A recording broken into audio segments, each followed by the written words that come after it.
Hemm bżonn ta' aktar trasparenza fil-prezzijiet tal-mediċini. Dan kien l-appell tad-Deputat Prim Ministru u l-Ministru għas-Saħħa Chris Fearn waqt konferenza organizzata minn politiku fl-Olanda fejn sejjaħ l-azzjoni mill-Unjoni Ewropea. Dan biex tiżdied l-aċċessibilità għal pazjenti għal mediċini innovattivi madwar l-Ewropa. Il-bżonn ta' trasparenza joħroġ mill-fatt li l-mediċini ġodda huma ta' detriment tas sostenibilità tas-sistemi tas-saħħa fil-pajjiżi żviluppati minħabba l-prezzijiet għolin tagħhom b'dannu għal pazjenti. Il-Ministru Fearn elenka x-xogħol li qed isir mill-Valletta Group, grupp ta' 10 pajjiżi, imwaqqaf bil-ħsieb ta' kooperazzjoni għal aktar trasparenza fil-prezzijiet.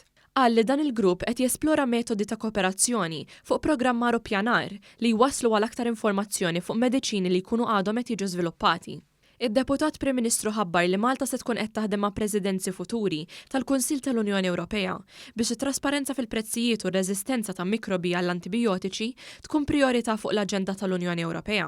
Semma wkoll inċentivi li jingħataw lill-industrija biex taħseb għal bżonnijiet futuri u għal aċċess aktar faċli għal mediċini.